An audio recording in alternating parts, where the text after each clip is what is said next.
क्या है कि दो चार्ज हैं रखे हुए, हम उसके बीच में कोई क्यू चार्ज रख देते हैं, तो इस चार्ज पर को कितनी डिस्टेंस पर रखा जाए कि ये चार्ज अपनी एक स्टैटिक पोजीशन में रहे, मतलब हिले नहीं, और उस चार्ज की क्या वैल्यू होनी चाहिए इस चार्ज के कंपैरिजन में। और ये जो दो चार्ज रखे हैं वो सेम क्वांटिटी के हैं, ठीक है, आइडेंटिकल चार्ज है। अब सबसे पहले हम क्या करेंगे, इस पर इस चार्ज की वजह से और इस चार्ज की वजह से लगने वाले फोर्स को निकालेंगे, क्योंकि ये दोनों फोर्स इक्वल होंगे। जब ये रेस्ट में होगा तो ये दोनों फोर्स इक्वल होंगे। कोई ऐसे इस तरीके से मान लीजिए कोई एक आदमी बीच में खड़ा, उसको दोनों तरफ से, एक तरफ से इधर से और एक तरफ से इधर से दो लोग खींचते हैं, तो उस पर लगने वाला फोर्स इक्वल होगा, क्योंकि जब अगर वो रेस्ट में रहने जाएगा तो इक्वल ही फोर्स होगा। जब मुझे कोई इधर से खींचे और इधर से खींचे तो दोनों को बराबर ताकत लगानी पड़ेगी मुझे बीच में कंटिन्यूस खड़ा रहने के लिए। अगर किसी ने ज्यादा ताकत लगा दी तो मैं इधर खींच जाऊंगा, और किसी ने इधर ज्यादा ताकत लगा दी तो मैं इधर खींच जाऊंगा। अगर मुझे बीच में ही रहना है तो मुझे दोनों तरफ से इक्वल फोर्स मिलना चाहिए। इसी तरह से इस चार्ज को बीच में रेस्ट में रहने के लिए इक्वल फोर्स मिलेगा। मान लिया ये चार्ज 1 है, ये चार्ज मतलब सेम क्वांटिटी है, ये चार्ज 2 है। अब दोनों इस पर फोर्स लगाते हैं, ठीक है, तो इसको रेस्ट में रहने के लिए इन दोनों चार्जों को इस पर सेम फोर्स लगाना होगा। तो मान लिया कि दोनों चार्ज की वजह से लगाया गया फोर्स सेम है, तो F is equal to F dash. वही मान लिए ये फोर्स है, ये F है और ये F डैश है, दोनों इक्वल है, ठीक है। अब देखिए इन दो चार्ज की वजह से लगने वाला force F is equal to K Q upon X square, क्योंकि इनके बीच की डिस्टेंस कितनी है x। हम लोग कूलम लोगों को क्या निकालते हैं, F इज इक्वल टू के Q1 Q2 upon R square. तो इस तरीके से के Q1 Q2 upon R square, distance यहाँ पर x है, ठीक है। इसके बाद हम यहाँ पर देखते हैं, देखिए ये हमारी क्या आएगी, K Q1 Q2 upon R square. इतनी डिस्टेंस क्या होगी, पूरे में से इतने को माइनस कर देंगे, मतलब ये आर में से एक्स को माइनस कर देंगे, तो ये क्या आएगी आर माइनस एक्स, यही तो बचेगी। देखिए आर में से अगर एक्स घटा देंगे तो हमारे पास ये बचेगी, तो इसी तरीके से आर माइनस एक्स का होल स्क्वायर, ठीक है। अब देखिए ये हमारे पास दोनों सेम है, देखो के से के, क्यू से क्यू और क्यू से क्यू को काटा। अब हमारे पास क्या बचा, 1 upon X square is equal to 1 upon R minus X का स्क्वायर, ठीक है। अब इन दोनों क्रॉस मल्टीप्लाई कर दो तो आर माइनस एक्स का whole square is equal to X square, दोनों की पावर से पावर कैंसिल, तो यहाँ पर क्या आर इज इक्वल टू, जब एक्स इधर R minus X is equal to X, और जब एक्स इधर जाएगा तो 2x, तो are is equal to 2x। तो यहाँ पर एक्स इज इक्वल टू कितना है r/2। तो ये हमारा वैल्यू एक्स की आ गई कि एक्स कहाँ है, r/2 पर, मतलब सेंटर पे, इसके बीच में है, इन दोनों के बीच में रखा जाए तो ये स्टैटिक मतलब एक स्थायी पोजीशन में हो जाएगा। देखिए अब हमारे पास x की वैल्यू तो आ गई, x is equal to r/2। अब q की वैल्यू निकालने के लिए हम क्या करेंगे, किसी एक चार्ज पर इन दो अलग अलग चार्ज पर लगने वाले फोर्स को इक्वल कर लेंगे, क्योंकि देखिए जब ये चार्ज रेस्ट में होगा तो इस वाले चार्ज से और इस वाले चार्ज से भी इक्वल फोर्स लग रहा होगा। देखिए मैं तुम बताऊं कैसे करके, अगर मैं इधर से ही मैं यहाँ पर खड़ा हूं, कोई मुझे उधर से ही धक्का दे और फिर मुझे उधर से ही खींचे, तो मुझे रेस्ट में रहने के लिए धक्का और खिंचाव मतलब पुश एंड पुल इक्वल होना चाहिए हमारा, तभी तो मैं रेस्ट में रह सकता हूँ। इसी तरीके से या तो ये इसको पुल करेगा या पुश करेगा, या इसको ये पुल करेगा या पुश करेगा, तो पुश और पुल दोनों इक्वल होने चाहिए। तो यहाँ पर मान लिया कि इस पर एक इस साइड फोर्स लग रहा है, एक इस साइड, मतलब पुश, ये इसने पुल करा, ये पुश करा, तो पुश और पुल दोनों इक्वल है इस चार्ज पर। मान लिया ये एफ डैश है, ये एफ है, F is equal to F dash, ठीक है। अब ये पुश और पुल दोनों इक्वल है, तो हमारा मान लिया ये इसको पुल कर रहा है और ये इसको पुश कर रहा है, ठीक है। तो लिस्टेड दोनों की वैल्यू देखिए, इसकी वजह से के क्यू अपॉन आर स्क्वायर, ये हमारा कौन सा आया, पुश वाला, और ये कौन सा है, फुल वाला, के क्यू अपॉन एक्स स्क्वायर।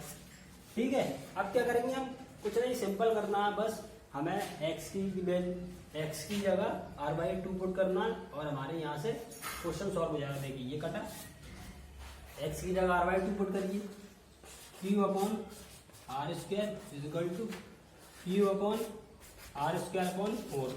ठीक है, आर स्क्वायर कैंसिल, तो Q will be equal to, ये मल्टीपल में चला जाएगा, 4 क्यू, ये आ गया, तो Q will be equal to Q upon 4। तो ये आया हमारा चार्ज जो बीच में रखा उसकी क्वांटिटी, के चार्ज की क्वांटिटी इस चार्ज कंपैरिजन में कितनी होनी चाहिए। अब हम इस वाले न्यूमेरिकल में देखते हैं। देखिए इसमें क्या है, हमारा एक 4q चार्ज है, एक +q चार्ज है और एक -q चार्ज है। ये सेम उसी तरीके से होगा, बस इसमें चार्ज की वैल्यू डिफरेंस है। ठीक है, तो सबसे पहले हम क्या करते हैं, इस वाले चार्ज पर इन दो की वजह से फोर्स को इक्वल कर लेते हैं, इस वाले चार्ज पर, फिर वो चार्ज की क्वांटिटी निकालने के लिए इस वाले चार्ज पर इन दोनों, इस पर दोनों फोर्स को इक्वल कर लेंगे, पुश एंड पुल को, और इस पर भी पुश एंड पुल को इक्वल कर लेंगे। तो सबसे पहले मान लिया दैट कि इस पर लगने वाले फोर्स, मतलब अब ये सेम चार्ज है तो ये इसको अपनी तरफ अट्रैक्ट करेगा 4p, और ये इसको अपनी तरफ अट्रैक्ट करेगा। ये वाले चार्ज सेम है और ये डिफरेंट है, मतलब ये वाले बीच वाले, तो ये जो डिफरेंट चार्ज होते हैं वो अट्रैक्ट करते हैं और सेम चार्ज होते हैं वो रिपेल करते हैं। ठीक है, तो अगर ये सबसे पहले अट्रैक्ट करेंगे तो सबसे पहले मान लिया कि इन दोनों पर लगने वाले फोर्स इक्वल है, इस वाले चार्ज और इस वाले चार्ज को, इसको रेस्ट में रहने के लिए। तो सबसे पहले क्या आएगा, F is equal to F dash. F की वैल्यू क्या होगी, के Q1, यहां पर कितना 4Q, और Q2 कितना Q upon R square mean X square, इनके बीच की डिस्टेंस, और ये किसके इक्वल है, हमारा के क्यू और Q upon R minus X, क्योंकि ये वाली डिस्टेंस हमारी कितनी होगी, आर माइनस एक्स, आर में से एक्स को माइनस कर देंगे तो हमारी ये वाली डिस्टेंस आएगी आर माइनस एक्स का स्क्वायर। देखिए अब ये और ये कट गए, तो यहाँ पर कितना बचा, 4 upon X square is equal to 1 upon R minus X का होल स्क्वायर। तो इसको जब ऊपर नीचे करेंगे, इसको जब सॉल्व करेंगे तो एक्स इज इक्वल टू क्या आएगा, 2r अपॉन 3, ये आ गया हमारा x। अब इसी तरीके से r को निकालने के लिए हम इस पे पुश एंड पुल को इक्वल कर देंगे। ठीक है, तो यहां पर पुश एंड पुल को इक्वल करने के लिए इस वाले चार्ज, ये इसको अपनी तरह अट्रैक्ट करेगा, ये वाला चार्ज, क्योंकि ये अलग चार्ज है, डिफरेंट चार्ज है, और ये सेम चार्ज है, तो इसको इस तरफ पुश करेगा। तो देखिए ये दोनों भी एफ डैश मान लिए, और ये दोनों भी क्या होंगे, इक्वल होंगे, हमारे इक्वल चार्ज होंगे, मतलब इक्वल फोर्स होंगे ये हमारे दोनों भी। ठीक है, ठीक है, तो हम इस वाले चार्ज पर दोनों फोर्स को अप्लाई करते हैं। सबसे पहले F is equal to F dash, इस वाले चार्ज पर इस साइड पर इसकी वजह से फोर्स लगाएगा, क्योंकि इसको पुश करेगा, क्योंकि ये दोनों सेम चार्ज है। तो F is equal to K Q upon इनके बीच की डिस्टेंस आर स्क्वायर, और दूसरा वाला फोर्स इसको अपनी तरफ पुल करेगा, तो ये कितना आएगा हमारा, के 4Q into Q upon X square. ठीक है, देखिए के क्यू एंड 4 कैंसिल आउट होगा यहां से। अब यहां पर क्या बचा, क्यू अपॉन आर स्क्वायर और क्यू अपॉन एक्स की जगह कितना रख देंगे 2/2r/3 का होल स्क्वायर। तो यहां से जब हम लोग इस q की वैल्यू, ये r स्क्वायर से r स्क्वायर कट जाएगा, जब इस q की वैल्यू निकालेंगे तो q की वैल्यू हमारी आएगी q will be equal to q and multiply by 4। तो ये हमारी फाइनल वैल्यू q की आ जाएगी जब इसको हम लोग सॉल्व करेंगे। ठीक है, तो ये हो गया हमारा फाइनल आंसर।